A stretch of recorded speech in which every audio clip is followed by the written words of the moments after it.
Welcome back to the Working Audio Tools podcast with myself, Ed Thorne, and my fellow co-host, Paul Third. If you tuned into last week's episode, you'll remember that we actually promised we would do a mixed comparison this week of the present-day production I Can't Stop track.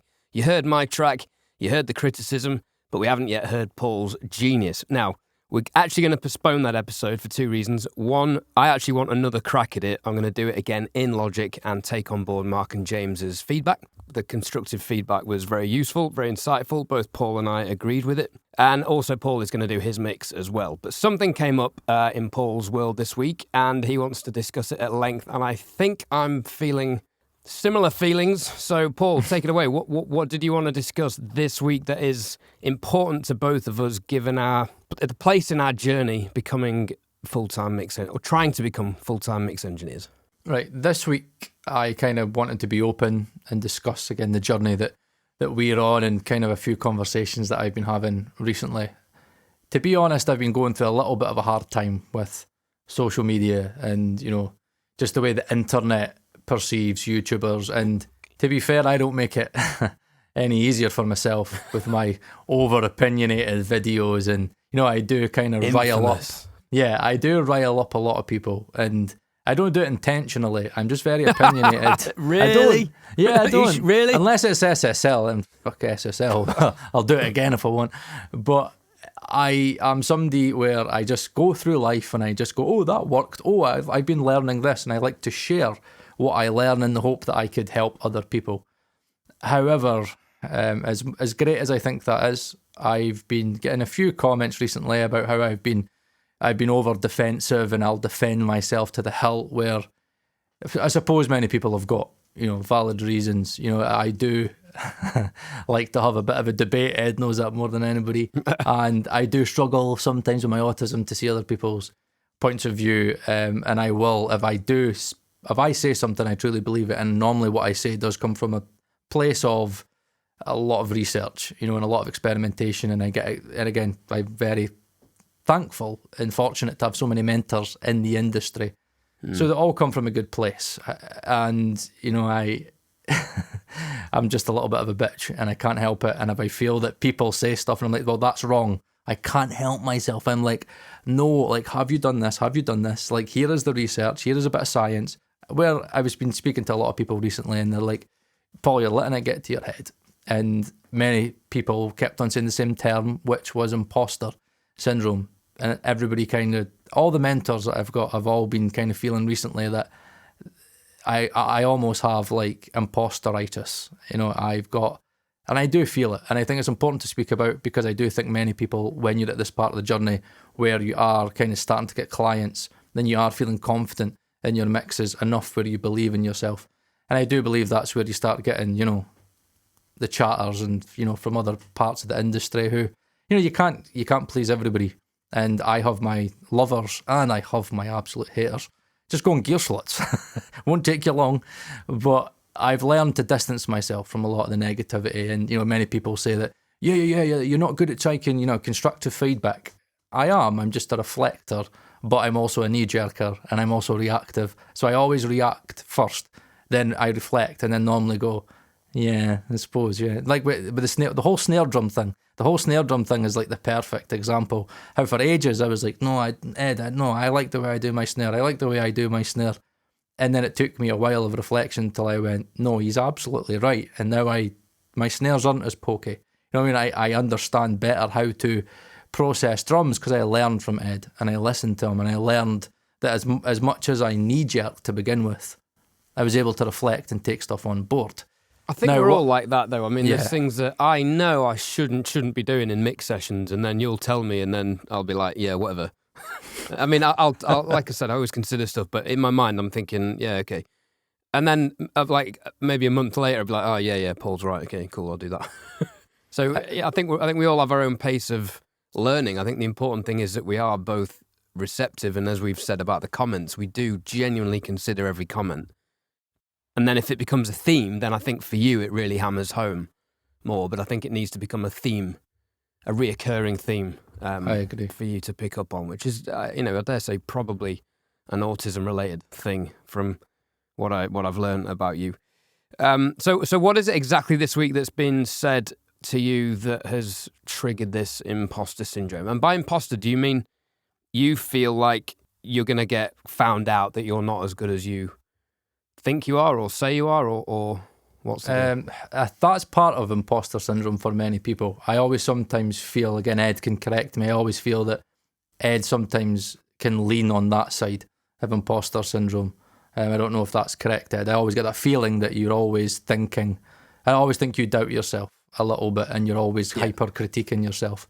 I lean more on the imposter syndrome part, where people on the internet like to tell you, or in a sense like to put you in your place. So again, with the NS10 video, I pissed off a lot of NS10 users. It was just an opinion, and I wasn't saying you can't mix on NS10s. All I said was, here are certain reasons why I was told not to mix on NS10s, being somebody that's not fucking in the 70s and the 80s, not in the 90s, not in the 90s, in modern day. On reflection, I was like, yeah, I didn't mean to piss off people that mix on NS10s now and have a full career doing it and are doing it right now and getting great results, whatever works. But the thing is with that video, though, you've got two people who are going to have seen that video, and I say seen rather than watched, because you're going to have the people who have scanned through YouTube and read the headlines. They've seen the thumbnail and they've seen the title, and all they've taken away is Paul Third says you're an idiot if you mix on NS10s. Whereas if you watch the video, it actually had some quite interesting ideas that actually the NS10 technologically is now a slightly out-of-date format, because people are now mixing for different formats, so they're using different techniques and they need different tools to execute that effectively.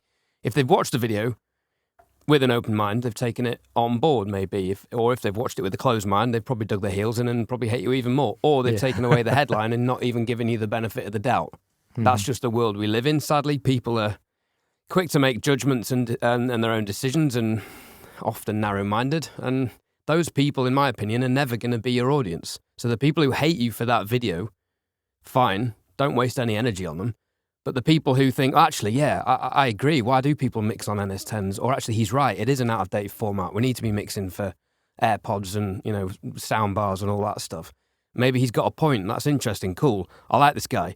He's intelligent, he's thinking about things. He's thinking about things that other people aren't thinking about. He's delivering noteworthy content that is well researched and has intelligent thought behind it. That's important, I think, on YouTube. So for the people who don't like the video, as an example, or other videos like that, there are going to be other people who think, yeah, he's my guy. Cool.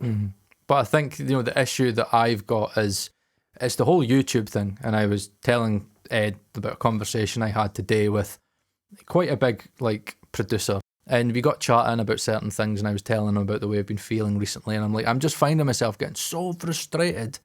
And he told me a lot of home truths and his honest opinion. And long story short, even though I don't do long story short, essentially what he was saying to me was, you're letting too many people get into your head.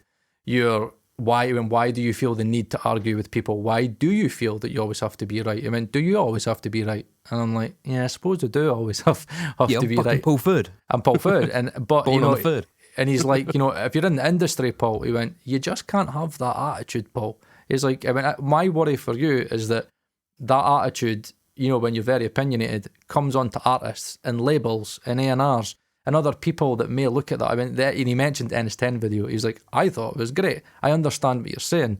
But again, with the way YouTube is, and you think about the title and the thumbnail, he was like, you've probably alienated yourself. There might have been people that really liked you up until that point, have watched that video and been like, taking it the wrong way because they feel that, Paul Third is saying something shit about, something that I do and I've done for years, and he's not a professional. And this is where I've been feeling a bit shitty, is that many people have been wanting to remind me about, experience. And, the headphone video I did this week, where again, I'm just sharing stuff that I'm learning.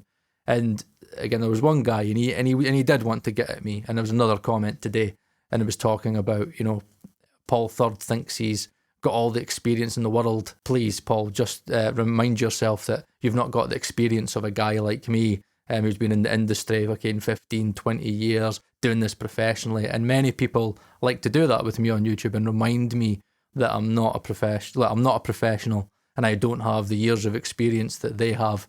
But, you know, I was speaking to MSM last week. I'm actually away to go to London, and we're away to have a day in his studio and stuff and go out for tea and stuff. And he was saying to me, right, I need to get all this stuff out of your head. He went, yeah, I would need to like just really, he's almost like, Paul, I almost feel like getting you in a headlock and just be like, it's about the music, make some fucking music, make some music. And I think I need that I think I need a recalibration, because I feel the imposter syndrome getting into me a little bit. But instead of it being me doubting myself, I don't doubt myself. I feel like I've got the potential to achieve. I'm letting the frustration get in. I'm letting the people remind me that, and they're not lying. You know, at the end of the day, they're absolutely correct. Let's not like tell any lies here. You know, again, I've just finished like my first album mixing for a client. I've done a few other client mixes, you know, but I'm not working full time. I'm working full time in a different job whilst trying to, like, again, I've just finished the studio, doing the podcast and YouTube. And yes, you know, the thing that makes me kind of most of an audio engineer is probably YouTube, which isn't what these people are doing. And, you know, it's that constant reminder for me that's been driving me. Some people let it get to them, it drives me on, and it just makes me go, it makes me want to succeed even harder. And, you know, when I was speaking to this, you know, producer today, he was like, you're letting them get in your head, Paul. And my worry is for you is that you keep on letting these voices get into your head. He's like, and he made honestly, this is a great term. And he was talking about experience. He's like, Paul, let me tell you something about experience. He's like, experience. It's like Yoda moment. He's like, let me tell you something about experience. You have two types of experience. You have your time-based experience, how long you've been doing something, and you've got your actual experience. And he went, what I mean by actual experience is, he went, for me, he went, experience is for as long as you keep learning and developing. He went, see if you get to that point where you've like been doing something for 5 years, and then for the next 10 years, 15 years, you keep doing it the same way. You're basically somebody that's got the experience, time-wise, of somebody that's got 20 years experience, but you've actually got the experience of a 5-year engineer, if that makes any sense. Because you're still doing the same things you did 15 years ago. You've not learned, you've not developed, you've not learned new things, you've not adapted with the technology. When there's different types of experience. And that, you know, got me thinking about, you know, somebody like, say, MSM, who is, you know, same age as us and has been doing this for a long time. And that is a man that if you speak to him, he's every year, you can tell he's learned every single year, and he keeps on learning, and he keeps on and he keeps on. And the best engineers... He refuses to stand still, doesn't he? He's constantly trying to strive to improve himself. And Manny Marikin talked about it. He was like, you know, how do you keep yourself at the top of the game? He went, you keep on improving and you keep on developing and learning. Like, these guys at the top of the game are listening for the genres. They're listening for what's the new thing coming out. How are people mixing? How do artists want to hear the records? Yeah, and they're on top of that. To their peers. Correct. And it's something where it's like, the internet it could be a great resource, but it's also a place where you kind of got to protect yourself a bit. And I think what the conversation I was having today with that producer, he was brutal, but he was like, you're not making your life any easier. He went, you're kind of almost like, you're your own downfall, Paul. What people loved about you on YouTube was, it was all fact-based, it was all science-based. You weren't coming at anything from a place of, you know, I'm this big, massive, pro engineer, listen to me. You were like, here's science. Here's actually stuff that could be proven. Like, don't listen to me, listen to the science. He went, I've noticed you've changed things a little bit and you're talking more about mixing. But as much as I believe in you, and I mean, I've heard your mixes, they're definitely in a place where you can go out getting work. When you start doing stuff on YouTube and you start kind of giving people advice, you then become a place of authority without you even knowing about it. And you've got to be careful when you do that, Paul, because you're just going to attract people that, you know, professionals in the industry that are like, who the fuck does he think he is? And then, Paul, you'll start getting those voices. And, you know, I don't know if kind of Ed feels the same about this, and I've made videos about, you know, making tutorials on YouTube, but I think I kind of agree with him that I've been doing the mixing stuff, like the low-end sustain thing and, you know, mixing on headphones, because I genuinely do. That's what I enjoy and I want to make. But they're great tips. They were great educational videos. But am I in a place where I should really kind of listen to my own kind of advice and wait until, you know, I'm actually an established professional engineer with more experience before I start dishing out things that I've learned? Because as much as they are great, and again, I know people have messaged me and said, Paul, took so, especially headphones. Like the amount of people that have come back to me and said, Paul, thank you so much, man. With the headphone amps and the DACs and especially all the Harman stuff, they're like, Paul, you've transformed my mixing on headphones, the translation I'm getting just now. And we're easily probably talking at least, I don't know, 60, 70 people if I was to take a rough pot shot. But at the end of the day, I know that people get pissed off, especially in the video this week. You know, a lot of speaker guys were like... Yeah, but if you're helping 60 or 70 people and 2 or 3 people have a problem with it, the balance is that you're overall helping people by a significant amount. But you're never going to please everyone online. Don't waste the time and energy on the people who don't understand you or what you're talking about. Now, if you're putting yourself in a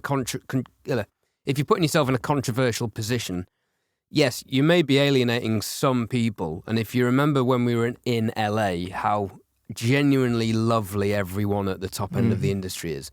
They are the path of least resistance. They're not annoying people. They're not upsetting people. They're not controversial. Maybe there's something to take away from that. My question to you with the videos is how much influence has the YouTube algorithm and desire to be successful on YouTube dictated you doing those videos to maintain relevance on the platform and to garner views? Yeah, it's a great point. And I have to admit that, you know, I do think of videos about how well they're going to do because I've kind of moved to fortnightly now. So every video's kind of got to be at least, 7, 10, 12K. And I'm trying to think of things that I'm learning. Nicholas from Panorama Mastering really did inspire me with the way that he's kind of crafted stuff now on YouTube. But he's found a niche for himself where he basically just shows you things that he's learned that week. Oh, I was doing this master and I actually did this and it worked really well. But I'm making like a whole video out of like one thing that I've learned. It is great. It is great because he's got the experience and the client basis to kind of do that. So I can see why people would perceive him as an authority more than you or I because we're not full-time mix engineers. I get that. That also concerns me quite a bit. But, at the end of the day, if you've got stuff that other people can learn from, the very point of the podcast is we're documenting what we're learning on the way. Mm-hmm. People are finding it useful. People are finding it relatable. Not everyone can be Spike Stent or Jason Joshua. There are other people in between. And we're on that ladder somewhere. We're not absolute beginners, but we have got experience in different areas. You studied at college. I've got live sound and professional musician experience for 17 years or something. So we have things to offer that other people don't have, just as we could learn something from every one of our wonderful listeners. I've no doubt someone will know a Logic key command I don't know. Someone will know, tips and techniques and hear things differently that we overlook and have a different philosophy. But that's isn't that the beauty of YouTube? You can pick and choose what content you watch, and if people don't like your content, they can just fuck off and not watch it. It's simple. I think the answer for me would be there's people on YouTube that just won't comment at all, but I'm very reactive. And, the question that was posed to me today by that producer was, it seems like to me, Paul, that you're not grateful for the amount of positivity that you get. And I'm like, yeah, my wife says it to me all the time. I'm like an ungrateful bastard. Honestly, the amount of things I've got, I take everything for granted because I'm always looking at the next step. That's the way I've always been. And I always feel it's a big part of my success. There's the only reason why, I've managed to get to where I am just now and why I've got this finished, studio, a finished Atmos room, a live room, everything I've got and I've achieved at this moment has been because, of the work that I've put in and the belief in myself. But I would say that YouTube is a distraction for me. And I think that the point that was made to me was, if you're making content about, which essentially you are trying to teach people, oh, here's something I learned, I'll teach you something. You're like, if you're still on that journey learning, why are you making content around that when really what you should be doing is doing another mix? And he put the thing in front of me. It was just brutal, but I appreciate it because I know it came from a good place. But he was like, right, see when you made the NS10 video, right? See when you made your headphone video? I was like, yes. He's like, right, see instead of doing that, he went, what else could you have been doing? What would you have been doing in the studio? I was like, I could have been finishing off the album recalls and I could have got it done quicker. He went, Paul, that should have been your priority from fucking day one. I know that you said the artist wants to deal with things song by song because they want to get it right. But Paul, you could have had that album finished. He went, you easily just could have got that out of the way and then focused on other things. He went, you're not prioritising mixing. you're not prioritising music enough. He went, if you're going to get better at this, you need to be, and as he put it back to me, he's like, the 10,000 hour rule. He's like, Paul, I'll ping it back to you. He went, where's your 10,000 hours? He went, I know you're not at 10,000 hours yet in terms of mixes. All right, I heard a YouTuber say it was only 1,000 hours, Paul. I know. That was me. But, you know, I know Ed, it brings home to me that he asked me, it sounds like to me that you let the negative comments take more priority over the positive comments, and you take all the positivity for granted. And I realised myself this week that, yeah, I am more, I don't even know, attracted to it. I take more of the negativity on board. That little 5%, I take on board more than the 95%. I mean, that's with all the mixed comparisons we do. That's with all the content on YouTube that I do. You can get 100, like my last video comparing room correction. I've had about 60 comments saying, great review, thanks for taking the time to explain the differences. And I've had 2 people being like, well, this is stupid. You know, why have you done that? And it's like, those are the 2 I remember. It's mad. It's just how I think we're wired, which is frustrating. I mean, there's a few things to take away from this that I can definitely relate to.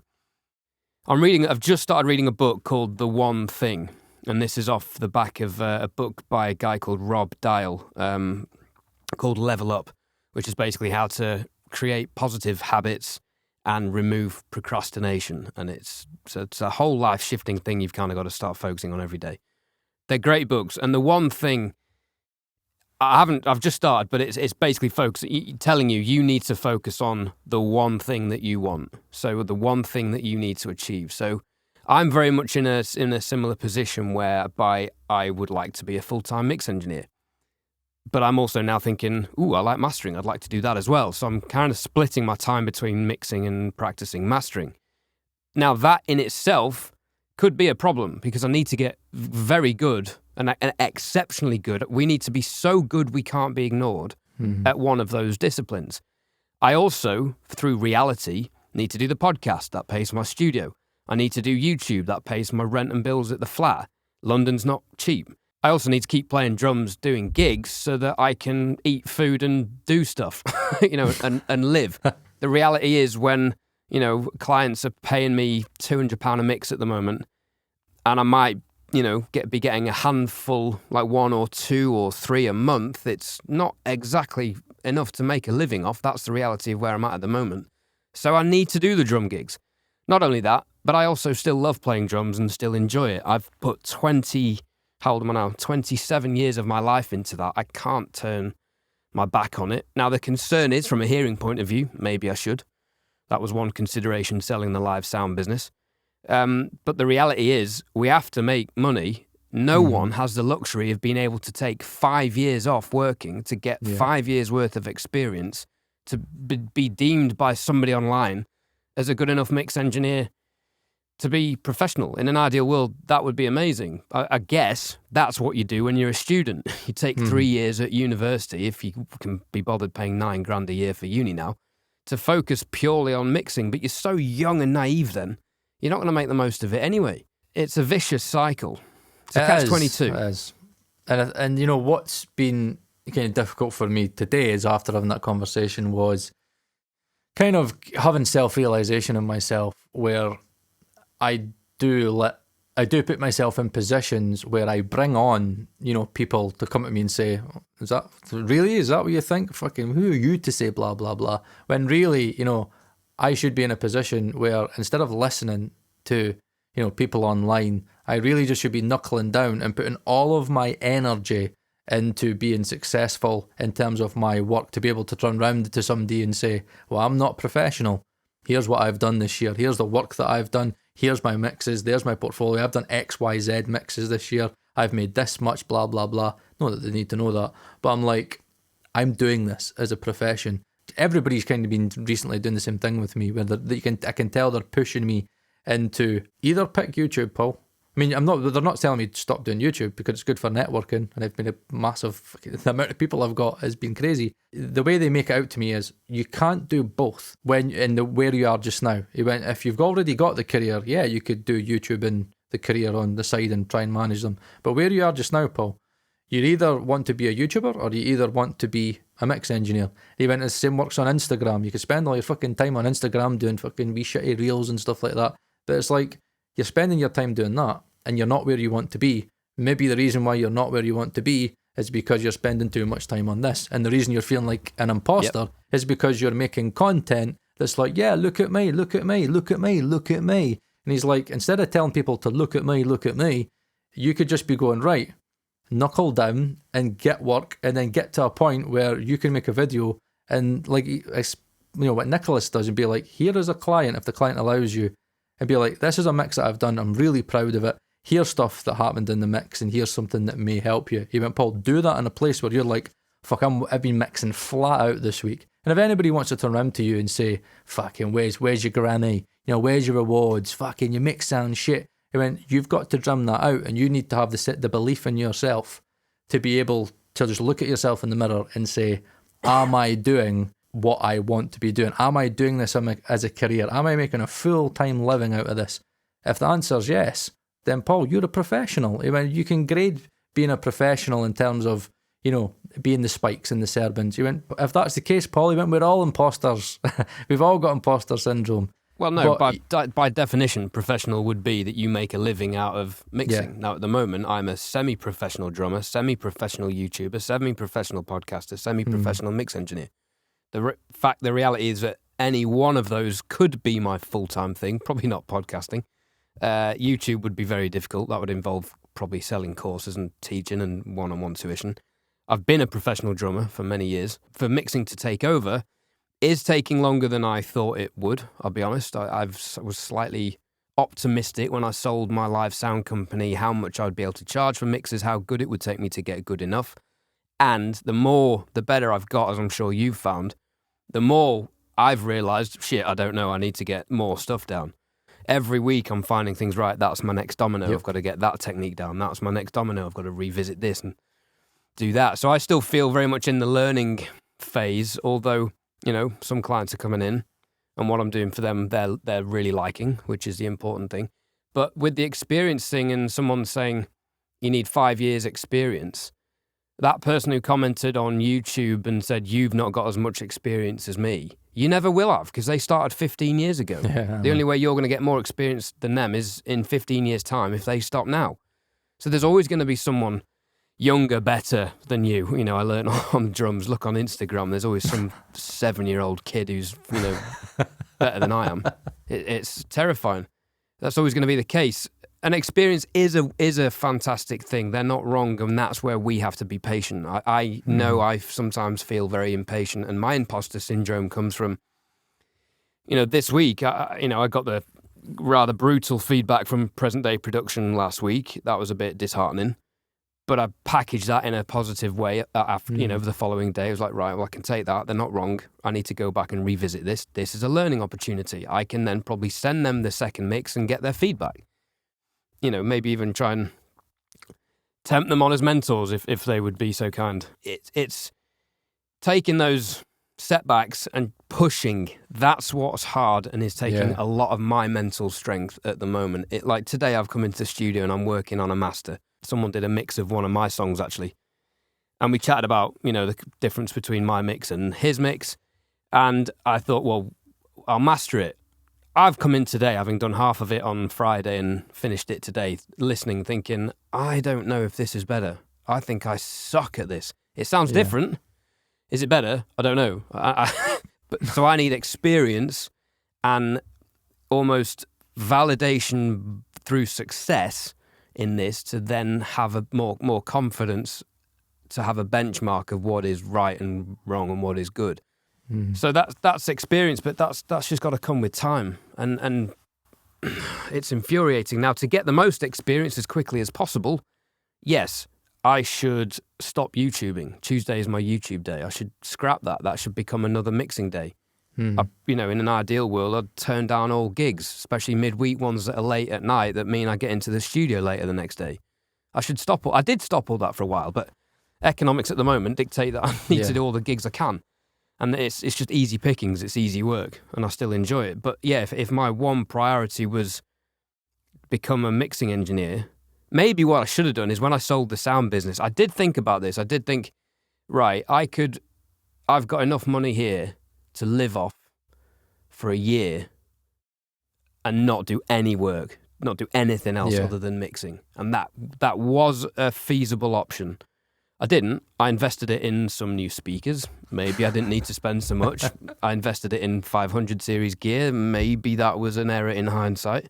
But I also had this idea of a longer term goal in mind, which I've been thinking about a lot today, which is that I want a full studio complex at some point with a live room, a mixing room that's also Atmos set up, and an editing room with a view to keep doing YouTube, having staff on board, someone, engineering sessions, mixing stuff, recording artists. So all the 500 gear was always intended to be used for those analog in recording chains. Now, I'm not maybe making the most use I could out of some of the pieces at the moment. I've got about half a dozen in boxes, for example, because I don't have the rack space or the I/O out of the Apollo and the Flock to utilize it all, and without great expense, getting a bigger interface and a bigger Flock patch unit. I can't use it all, but they'll be there for when I have the legacy career goal studio. And the flip side to that is, as people can hear, I clearly overthink this. I'm probably a couple of years away at least from having that studio. So why don't I sell all the 500 series gear and focus on what is important now, which might be practicing or just getting good at mixing and buying myself time to live. And I might be answering my own question here, but I'm not going to sell all the 500 series gear because I just lose so much money on it. And I like it. I enjoy it. I genuinely like auditioning pieces and, listening to EQ curves, and I do intend to do some content on it, analog versus digital stuff. That was always the plan. I've just never got round to it yet. The Working Audio Tools podcast is brought to you in association with our friends at DroKid for all of your musical distribution needs. Don't forget, you can't just upload your songs to Amazon, Spotify, iTunes, or Tidal. You have to go through a music distribution service. There are many out there, but DroKid is the one that Paul and myself use. They don't take any of your royalties. You keep 100% of the streaming revenue that you earn. For just $1.92 a month or $22.99 a year, you can upload unlimited songs. Your lyrics can be found in Google and other places. You get the blue Spotify verified checkmark, and you can create royalty splits between yourselves and fellow contributors. You also get access to the new DroKid iPhone app for editing and uploading songs and accessing your statistics on the move. There are plenty of other tools available on DroKid. We'll go through those in another section. So I've got another couple of thoughts on all this, Paul, because the other thing that concerns me regarding the imposter syndrome and also being known as a YouTuber is I do wonder how many people have watched one of my videos, heard a mix that I've used in the video, or, an audio demonstration, maybe from a few years ago, or maybe even recently, if they don't think the mixes are good, and how many people have written me off as a mix engineer because of YouTube. That is a big concern for me. And the industry, as we know, is so small, and people talk, and it's British people, as we know, are very quick to dismiss and judge people. So again, something I've thought about this week from last week, the present day production guys. I went away from that thinking, Jesus, they think I'm shit. They think I can't mix even though I've got PSI speakers. That was the impression I was left with. So again, how I react to that is a choice. I can either get despondent and, hate those guys and, never mix that song again.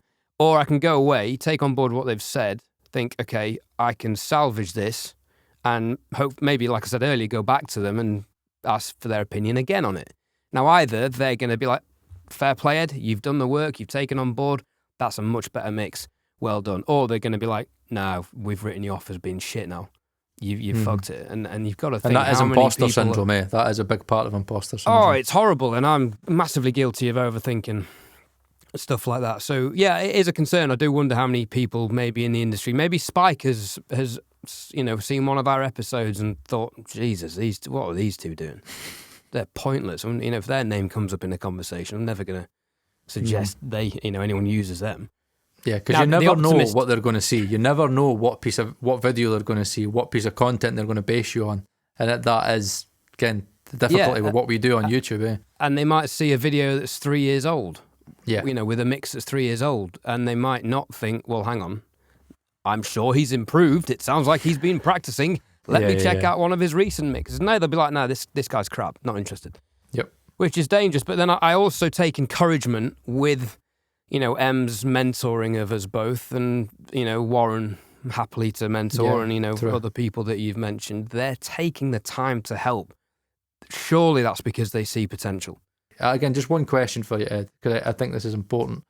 Do you think that as good as your system is, which it is, I've heard that, do you think that that's made it even harder for your imposter syndrome? Because do you feel like that's added even more pressure on you? Because you were talking like maybe a month ago about how I want to be the weakest link in the chain. And now you kind of are the weakest link in the chain. And like, I could easily sit there and I could flip this back and be like, well, if that's the case, it's because I mix on headphones, innit? So that's why, that's why my mix doesn't sound right, because I don't work that way. But, it's almost like I'm at a disadvantage. Somebody said this to me. It's like, I find it interesting that your mixes translate really well to speakers because you're at a disadvantage. And again, what did I do? I fucking bit. It was a DM and he was actually giving me a compliment, but I bit and I was like, what do you mean a fucking disadvantage? Blah, blah, blah. Headphones this, headphone that. Emra. I mention Emra way too fucking much because he's proof to me that it's possible. And I was just kind of like, Paul, what are you fucking doing? But I did kind of paint to me where I was like, people genuinely see it as a disadvantage. Like I've got an audio disability because I choose to have my even though I've got two speakers there, it's like a disability because I choose to fucking mix on headphones. And it's ridiculous. But I pin that back to you, Ed. In a sense, you don't have an audio disability. You're fully functioning. If we were to put it into a spectrum, like you have the big cock and balls. The system now is a blessing. It's making me better because I hear so much more. But yeah, it is highlighting that I am now the weak link in the chain. If I've got a bad mix, it's not because my monitoring's bad. It's not because I can't hear things. I've used that excuse in the past publicly on a video and got chastised by everyone who watched that Neumann video. I can't use that excuse anymore. The buck now stops with me, but that's the point of the exercise for me. That's why I wanted really high quality speakers, so that I am the weakest link, so I have to get better. That's the point, and hopefully it pays off. I know, and I'm proud of you that you took that big leap, because it was a big investment. But I'm proud that you can also buy a house when I sell it all. Yeah, totally. Yeah. But I'm proud that you've been able to sit back and go, no, what? I'm going to force myself to be the weakest link in the chain. It's almost a little bit like giving yourself a disadvantage because, as you said, with the Neumanns and the X6 conversion, you don't kind of have that excuse. And many people do. I think many people do. And it's the opposite. Many people buy lots of stuff because they're like, I want to be better. And they want to rely on the gear. Where it's like, you don't. You're not buying the PSIs and you didn't buy the Trinov and everything else because you wanted to make yourself look better. You did it for the best reason possible, which is, I want to leave myself wide open and I want to be in a place where I know that I'm the weakest link in the chain. And sometimes, that could kind of leave you wide open. But, I know and everybody else knows, you can just check by a lot of the comments, even though it's not important, you need to validate yourself, that, Ed's mixes have definitely got better with the PSIs. Ed definitely can go out there and get fucking clients, no problem. Get mixes accepted, no problem. His mixes have definitely improved. Both our mixes have improved. And, he's taken that leap to say, I don't need anybody else's validation. And even though it is hard for us to look at some of the comments. I need the present day production validation though. Yeah, true, very true. But at the end of the day, we can class Mark as a little bit of a mentor as well, because again, I love the way he talks about, mastering. I love his method and the way he thinks about it, where it is not a dark art. It is like, right, my job isn't to make you sound better. My job is genuinely just to make sure that you've done your job right. And really, it just should be a ticky box exercise. I make it a little bit louder. Job done. Happy days. Everybody's happy. Yeah, I mean, that for example, last week was disheartening, because I'm there thinking, well, hang on, I don't have the excuse of having bad speakers now. Mm-hmm. I've got the amazing speakers where I can hear compression, and I've still made a fuck up in a mix. That comes back on me. And when you're pushing hard constantly learning stuff, constantly practicing, and then you get told no, still not good enough. It's like temptation for me is to be quite flippant and just run away and bury my head in the sand and, sack it off and not do it anymore. But it's good experience for you, in my opinion, because at the end of the day, we know that we're going to get clients like that. Again, if we're lucky enough, and I don't even say lucky, I just believe that we'll all get to a point where we will get label work, because that's the way my mind works. I just see something and I just go for it. Belligerent, blind belief. Yes, exactly. But that's what think about like when we had like I think Tour on, or it was a Prizzy, or somebody was talking about feedback notes. Even Jason, that was who it was, at Abbey Road. And he was like, you want to see the mixed notes I get back from feedback. And that's a guy who's at the top of his game. And he's like, yeah. And at the end of the day, we've got to be versed in that way to sit there and go, this mix is fucking awesome. But the client's like, what have you done? This seems, because again, artists can be stroppy, when they have such belief in their work and you've not delivered on what they expected. And it's your job to get that expectation. And I've spoken to a lot of mixers who have said it's really difficult and it's hard when you're like, I fucking put my fucking heart and soul into that mix. I really enjoyed it. I love the song. I love the artist. And they just weren't vibing with it. But you've got to have the maturity and the belief in yourself to go, that's okay. You don't like it. Tell me what you don't like and I'll get it right. And that's why I'm happy that you've decided to go back to the present day production mix, because you will learn, get in that mix to where you believe in yourself that it should be. Because again, if you'll go back to last week, you did say, no, I was Pro Tools and I've listened to it and I'm not even that happy with it. That's the sign for you, like what M talks about when you hear it. And it's I was like, M, is it true that you'd like genuinely, if you listen to one of your mixes in like a hotel or something and it doesn't sound right to you, you go back and try and find out what it is and see if you can fix it? It's like, absolutely. But I always want to know if I've done something wrong, what can I do not to fix that again? Because I'll learn from it. And I think that's the procedure that you'll do. And I think I learned so much from remixing the album that I'm doing for the client, because at the end of the day, my mixing had changed so much. And I could have just went, no, what, you've paid for it. There it is. That's where my mixing was at that time. You accepted most of the mixes. There you go. It's just little mini bits of feedback. And I could have left it. But I was like, no, if I'm going to put something out there, I want to give you my best work. And I'll free of charge, I'm going to remix the album. I'm not doing anything else in terms of clients. And I'll get that right. So when that goes out, I know that that's the best work that I can do. And I learned so much from remixing that album. So much. And I'm glad I did, because I wouldn't have learned anything. I would have went out and then I would have sat when it was on Spotify and went, ooh, would have done that differently, would have done that differently, would have done that differently. Yeah. You shouldn't be in that position. You should be able to go back and say, right. Yeah. And it's okay if someone sounds shit. I speak to lots of mixers and they're like, fuck, some of the mixes I did when I look back, but I know what I did wrong and I don't do it now. And a lot of them say to me, Paul, it's okay when you do a shit album, a shit mix sometimes.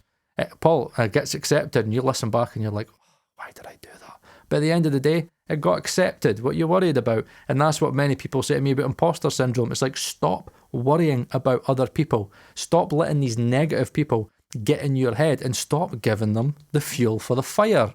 The old adage people are saying just now, those who can do, those who can't teach on YouTube. And I'm like, okay, fair enough. You're probably a good point, for a lot of stuff we see on YouTube. Because you've got people like Streaky and Colt Caparoon I find interesting, because they seem to be well established, but they have the time to do YouTube. The big guys, Jason, Spike, they're not doing YouTube. They're not on Instagram, and there's Spike a reason doesn't even for do interviews. Fuck, it's like hen's teeth to get Spike. But there's a reason for that, because they're so busy doing what they're doing. Yeah. Totally. They don't have time for the rest of it. And if they had a day free, I'm sure maybe they'd do YouTube, but they don't. That's what everyone should be like in an ideal world. So, people are saying to you, don't waste your time learning this. And you're saying, maybe I shouldn't be wasting my time trying this technique and trying that technique out. But all the pros who are at the top of the industry, they've done all that. They're not doing it now because they've done all that. So they're so good. They've got the expansive toolbox to pull from, having done all the practice, researched all the different techniques, that they know what to go to, and that's where experience comes in. But I guarantee Spike at some point has tried every combination of processing out there available. Mm-hmm. He probably still might try stuff. Might be that he's got his formula that works and he doesn't need to, but experience will tell him what he needs to pull in and pull out. of the toolbox for different mixers, but at some point, there's no way the guys who are at the top of the industry are that good, having not done the extensive research on every different process possible and every different way of testing and improving their ear. So I would say, you know, things like testing converters, if that's improving your ear, I don't think it's a waste of time. Yeah. But Now, the other suppose thing it's when you do it, it's like should, I mean, I could do that and I could say, really, the best thing would be, Paul, you've got one last track on this, you know, album. You could have finished this a couple of days ago, Paul. Instead of doing these converter tests, get that done first. Get that very last, because there's 10 tracks on the album. Get that last track remixed, even though the artist is like, I want to deal with things like a track by track. And in my head, I'm like, I can't leave it another week or two because I've still to hear feedback on the other 5 that we've still get accepted. But I'm like, just get it done. Why haven't I got it done? Just do it. Just prioritise that. And that mix, you might learn something that's really valuable. And when that's done, then I could do all these converter tests. You know what I mean? Yeah. It's like, it's prioritising. Maybe it's worth having a practice mix session for all these little processes you want to try and tests you want to do. Because when you're doing a mix, you've got the end goal in mind. There's so much to do. Your mind's all over the place. You're hearing things that need to happen, things that need fixing. You're not really practicing. Whereas having a session that you think, right, well, today I'm going to practice my side chaining on something. Right, I'm just going to focus on that today for an hour. That's part of your investigation to improve. And it's mixing practice so that when you do get the client, you're like, okay, cool, I got this technique down because I practiced it last week. Boom, in it goes. I'm not playing around with it on someone's mix. I've got the skills down. Off we go. The Working Audio Tools podcast is brought to you in association with our friends at DroKid for all of your musical distribution needs. For a little bit more, $39.99 a month, you can have 2 artists on your roster, which includes everything just mentioned. Additionally, synced lyrics in Apple Music, further streaming analytics statistics. You can create a customizable record name. Mine, for example, is Ed Thorne Rhythm and Records. And you can customize release dates, pre-order dates, iTunes pricing, and again, much more. Now, if you're an artist manager or a record label, the Ultimate Bundle gives you up to 100 artists for just $89.99 a year. And you get 1 terabyte of instant file sharing, which is useful, but also contact information for thousands of playlist curators on Spotify. This is really useful so you can pitch your artist music to playlist curators around the world. Only available in the Ultimate Bundle from DroKid. I feel like I take 2 steps forward and then it's 1 step back. And those steps back are very frustrating. It's annoying when I feel like I've overlooked something obvious, as highlighted in last week's episode. And some days I just think, I'm not naturally gifted at this. And then I always have to remember, when I started playing drums, timing and feel were not my thing. They did. Yeah. I naturally did not play with a good sense of time and good feel. I had to learn that by hard fucking graft for years, and it took years. And now, almost on every gig, if I'm playing with because I don't have a band at the moment, so I'm depping with musicians. Almost on every gig, someone in the band's like, "Man, you sound really great. Good feel, solid timing, just good tempos." And I'm like, "Cool, thanks." I know. Now I'm so confident in that I know that what I'm doing is very good. I just need to get to that point with mixing, but I have to remember that that's 27 years of experience playing drums, having studied with some of the best teachers in the UK, having done a degree in it. Do you know what I mean? Yeah. So with mixing, in 27 years' time, if I can still hear, we'll still be slagging each other's snare drum sounds off. and I think you've made a great point there about essentially priority. I mean, the fact that you're like, I could buy myself more time. But What's the one thing you need to do? What's the priority? Yeah, and I mean, it's a conundrum that you've gave yourself there, because automatically, when you said I could sell all the 500 series stuff, I know you'd lose money on it, and that's what's the shit thing about it. But you would still get, analog can still get decent money back on it, not what you paid. But you could save yourself time and just devote all of that. You could jack in fucking YouTube for 6 months if you wanted to pick, because I mean, you've got quite a lot of stuff there. And I know it'd be shit to look at the empty racks and be like, oh my God, where's all my lights gone? Where's all my Pokemon cards? Where's my Charizard? Yeah, But adult Pokemon cards, aren't they? But I think it brings a great point of priority and, us being honest with ourselves. And I think I wanted to make this kind of discussion. So everybody in this, discussion, because we're all in it together, all on the same journey, is looking at yourself in the mirror and saying, what is it that's stopping me from making this a priority? I don't want to admit it, but I'm going to admit it. The producer said to me, be honest with me, Paul. He's like, you've got that Atmos room calibrated. I know, I seen a video. You're like, yeah, it's done. Yeah, it sounds great. I've been listening to all these Atmos mixes. Have you done an Atmos mix yet? No. He was like, why? I mean, it's such an important part of your career. You fucking invested in all this because it's a big part of your career. Why have you not done it yet? What have you been doing instead? I'm like, I've been doing tests. He's like, kind of tests. I was like, well, this thing, remember I did ADC? And I was like, yeah, there's not really much difference in ADC. And actually, I found out that there still isn't any really fucking difference in ADC. However, DAC is different. Like the Apollo X6 conversion sounds shit, and the topping sounds way better. And then I'm like putting the audience through SonarWorks and comparing all the different measurements and to try and figure out why it sounds different and why the X6 doesn't sound as good and why ADC doesn't matter but DAC does matter. And he just looked at me and he was like, as great as all that is, what fucking benefit is that to your fucking career right now? I was like, I'll tell you why you think it's a benefit, because I'll probably make a good YouTube video. I was like, yeah, you're prioritizing YouTube over your career. And, MSM, again, I'm not going to fucking tell everybody we're business, but he basically gave me an ultimatum. He was like doing a Gandhi moment as well. And he was like, Paul, come to London. I'm telling you. I'm not going to do a fucking accent of him because it's like quite a difficult one for me to do. I just go to fucking SSL when I do any cockney. I was going to say, just do your SSL accent. It's the same one. But he basically said to me, right, 3 weeks. I'm giving you 3 weeks. He's like, what's your excuse? He went, why have you not been to my studio yet? I went, fucking, you're in London. He's like, I've got a full-time job. He's like, bullshit. Take a day off. I'm like, M's great like that for just cutting through the bullshit, telling you how it is. No being soft or diplomatic or polite about it. It's just, no, sort your shit out. This is it. And man, when you come down and see his studio, you're gonna cream. It is a candy shop. And he'll A/B test the shit out of us, and which is what I want. It's terrifying. But I think what's important is that it was kind of like he kind of put a mirror up to me, and it was almost like, how bad do you want this? And he didn't. He could have easily turned around and been a dick and been like, do you know how many people would fucking bite your arm off to get an opportunity with me in the studio and fucking geeking out and stuff? He's aware of that, and he probably thought that.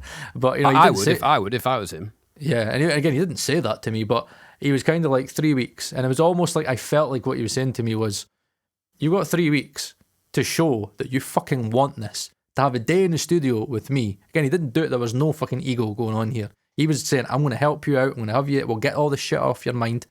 And almost like a recalibration.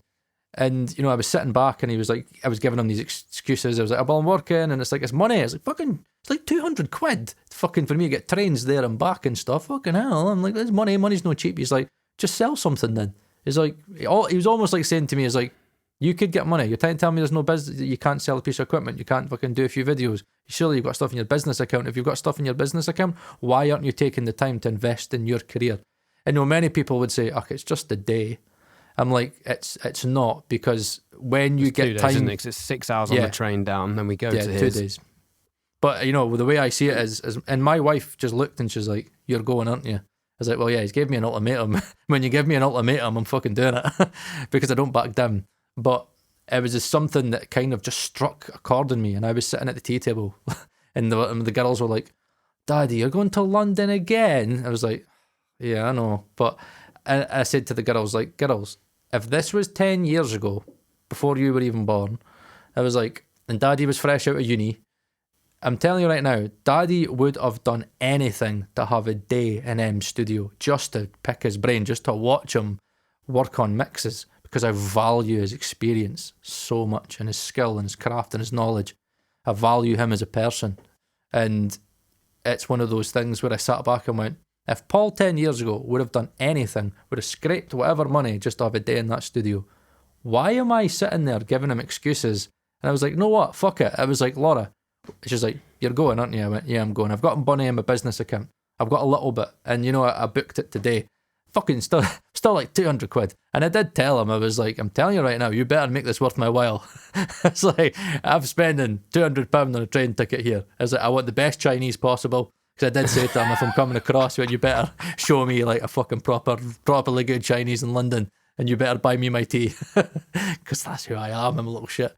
But, and many people will be like, oh, Paul's showing off that he's going to MSM studio for a day. I'm not. What I'm trying to say to you is, I had a moment where I sat there and went, I'm not where I want to be. And I had somebody who's where I want to be say to me, I'll give you a day. And he just kind of brought that back to say, here's the day. Want it, take it, or leave it. And I could have sat there and went, gave all the excuses and went, no, I'm in July. Just wait July. I mean, imagine fucking if Bob Clearmountain was like to you, Ed, and I think I know what Ed's answer would be. If Bob Clearmountain all of a sudden just said to you, I'll give you a week with me in the studio. All you've got to do is get plane tickets done. You'd do whatever, stop whatever you were doing, wouldn't you? And you'd get the money together. I mean, it's a no-brainer. I mean, if someone's going to give you, even M giving you a day of his time, I mean, we won't disclose it on air, but you know what his rate is to mix a song. Yeah. And if he can do a song or two in a day, he's, giving you a lot. But the beauty of this is that you there with M and your mate in America have two A, mentors, but B, people who give a shit enough to be that blunt and honest. It's too easy for everyone else that we know to just be like, oh yeah, just in their own minds or in conversations with other people to think, yeah, whatever, like that, they don't want it enough, leave them to it sort of thing. But they've taken the opportunity to wrangle your neck and say, wake the fuck up. You've got, and that says to me that they both think you've got potential, which you do. Yes, yeah. And they're telling you to focus that and point it in the right direction, and they're offering to help. It's unbelievable. I had a mentor on drum gigs, a bass player, phenomenal bass player, who got me thinking about feel, space between notes, and how to manipulate the feel based on where the other instrumentalists in the band are feeling. Someone's feeling tired. Do the tempos need pushing? Is the singer racing? Are they dragging? Are the audience, mellow, or are they exciting? How can we manipulate how and what we're playing to make the band sound better and to energize the audience? And when you start thinking like that, and think you get on a gig and you think, right, well, the guitarist's pushing, the bass player's dragging, the singer's feeling a little bit uncomfortable. Is it too quick? Is it too slow? I don't want to necessarily change the tempo, but I need to manipulate the feel. Right, can I push my hi-hats? Can I push my right hand a bit on the snare drum? Do I need to lay one of those back? Do I need to lay the kick back to line up with the bass player and the hi-hats to forward to go with the guitar player? And just whilst also maintaining a good groove and your own integrity as a player. When you start thinking like that, you're in a very small minority of musicians who are thinking that critically.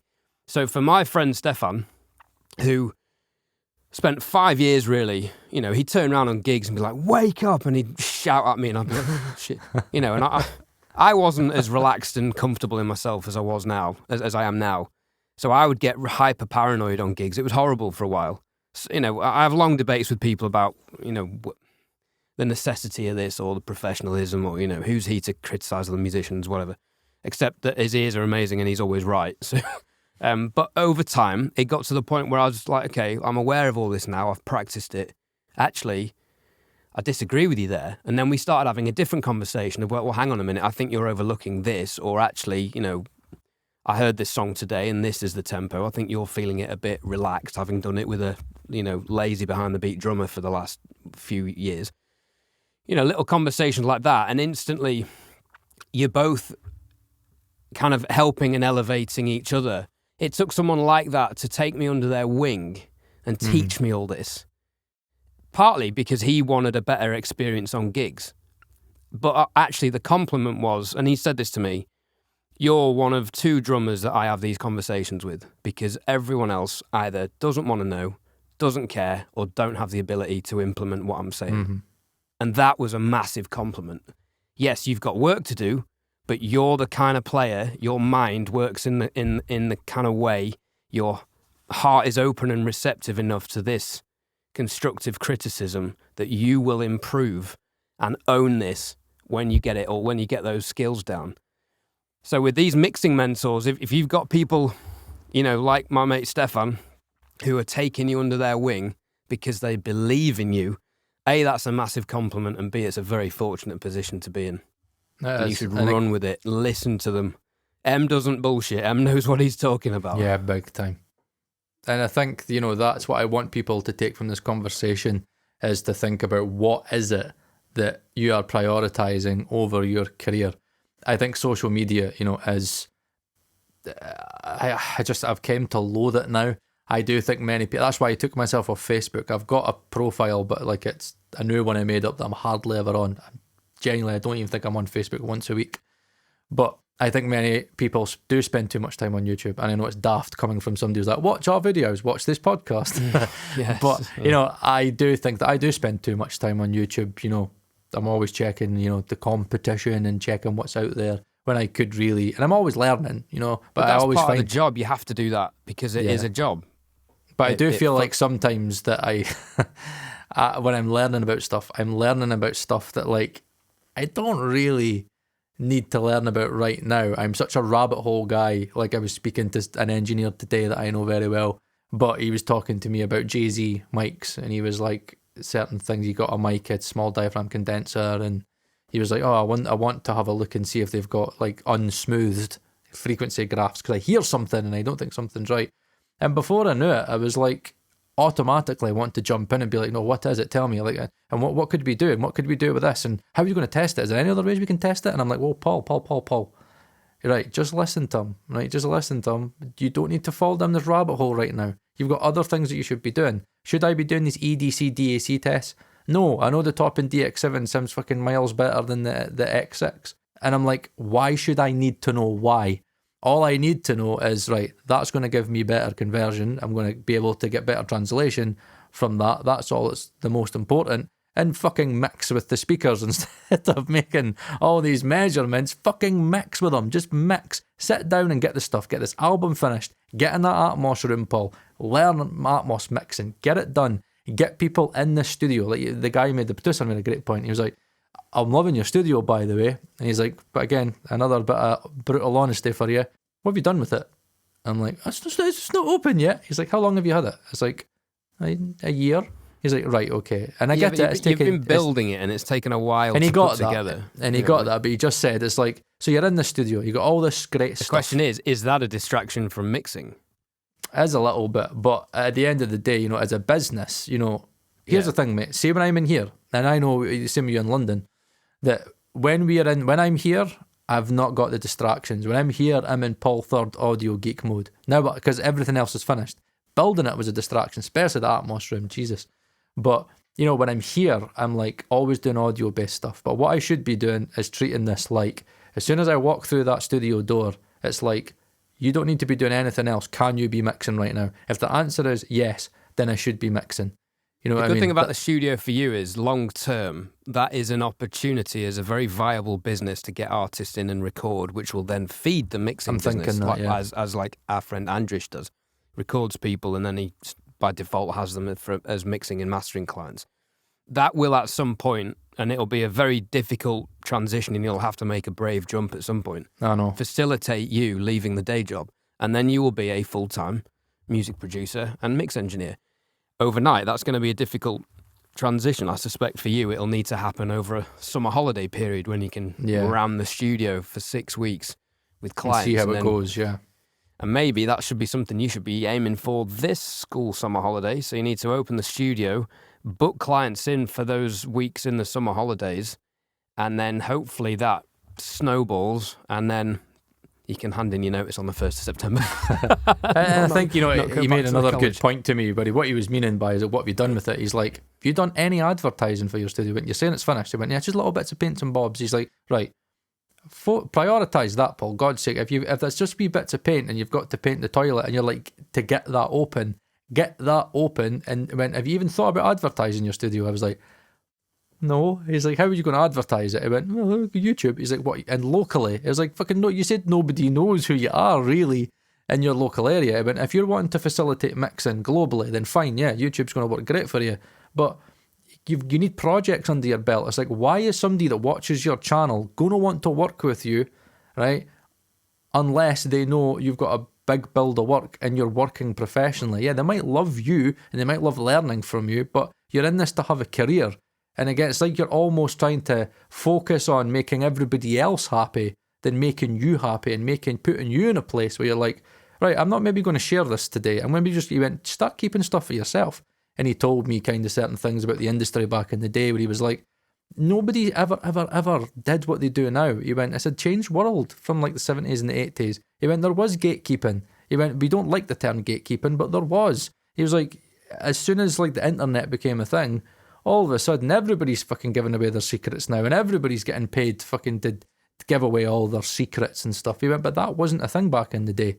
He went, you still have people like Serban that are quite secretive. He went, he's like, he knows a few people that have, I had mixes done by Serban and stuff, but you know, you had John Haynes coming out in gear sluts and stuff like that, and it's like, it shows you that these guys are just very, very, very good here. He went, yeah, there's probably a few things, Paul, that maybe they don't tell you, but on 80, probably 90% of their mixing, Paul, is very simple stuff. But what they've done is they've devoted themselves. He was like, you take Spike Stent. He went, I know you love Spike Stent. He's like, that man is devoted himself, absolutely 100% given everything. He's put everything on the table. Even when we think about Streaky, for example, and I was asking him about, you know, kids and stuff, and I was like, what was it like when the kids came along? And he was like, yeah, I just had to deal with it. I was like getting out of bed sometimes 2 o'clock in the morning and knowing that it was like, right, this needs done there and then. And I had to look at myself and say, am I in that position where I could really offer the industry everything? And I said to my wife, I was like, babe, I'm gonna have to give, you know, everything. And she's like, fuck, if you're giving everything now, if you're saying you want to give everything to them, and fuck, what you're doing now, but you're giving everything to everybody. And when my wife said that, I was like, shit, I never realised that. I'm giving everything to YouTube. I'm giving everything like to this podcast. You know, I'm giving everything to like people that message me like that. I take too much time on DMs. I help way too many people. I know it sounds horrible to say that I'm going to stop helping people, but my wife was like, I genuinely, sometimes I feel to get you to speak to me sometimes, I need to fucking comment on one of your videos. And I was like, and she means it, and no, she's probably right, because I'm terrible. And I'm like, why am I so invested in helping people where I'm not doing enough to help myself? And that was the conversation that the producer was having with me today. This could be like a pivotal moment for you, yeah, I think, and he said to me, Paul, strong realisation. Yeah, and he's like, Paul, you need to be more selfish. He went, a lot of times, Paul, you are really selfless, Paul, in terms of what you do and what you give to the community. You invest all of that time in people, Paul, they'll bleed you dry. That's the way the internet works, Paul. They're just like, feed me content, do all the stuff that I can't be bothered doing. And he went, think about this, Paul. See, when you're doing all this content and like you're making all these analog versus digital stuff, you're putting all these times into these big technical videos, as great as they are, and I love them, it's one of the reasons why I got to you in the first place. He's like, see, whilst you're making all that, there's a guy that's away to watch that video who's going to watch it during his break whilst he's mixing professionally. He's sitting there going, thank you very much, Paul. Know what? That's why I love you, because it's guys like you that allow me to do this thing full time, and you save me time. I don't need to look at that plugin. I don't need to fucking worry about this. I don't need to buy that. Thank you so much, The thing Paul, is, though, the videos like that and your tests with the conversion, those are all good for your ears, which isn't a waste of time. I know. But when you put it into context, I've got one more song to finish on this album. Could I have had it done 2 weeks ago? I'm going to say yes, and that's terrible. Mate, I'm not Ginger Bombshell. Maybe we should end the podcast and you can piss off and do that mix. Very good point, yeah. Because I've got a bit of time, it's 9:20. Yeah, I could get that last mix done, and that's it done, the album's done. I know. We came on and thought, let's just do a quick episode today. I'm a bit hungover today after my birthday yesterday. And we thought, we'll do a half an hour chat. No, it's become an hour chat. Whatever I edit it down to. As usual. Yeah. Well, we enjoy it as long as, I don't know. Hopefully you guys enjoyed this episode as well. Don't forget, you can get 30% off your first year subscription at DroKid using the VIP link in the podcast show notes and the video description. Please like, share, comment, support us where you can. It really is appreciated and does help. Give us your feedback, leave comments on anything we've talked about in this video. And Paul won't be replying to comments from now on because he's learning to be selfish. And I'll just give you a thumbs up. So thanks for listening, guys. It's been emotional. See you on the next one, which again might be a mixed comparison. I'm hoping next week. Yeah, I'll get it done. I'll get this mix done, and then that'll be the album done, and then I've got time to do all mixing for the Prioritise podcast. Mixing. Prioritise, awesome. Ed. Prioritise. Right. On that bombshell, I'll see you later.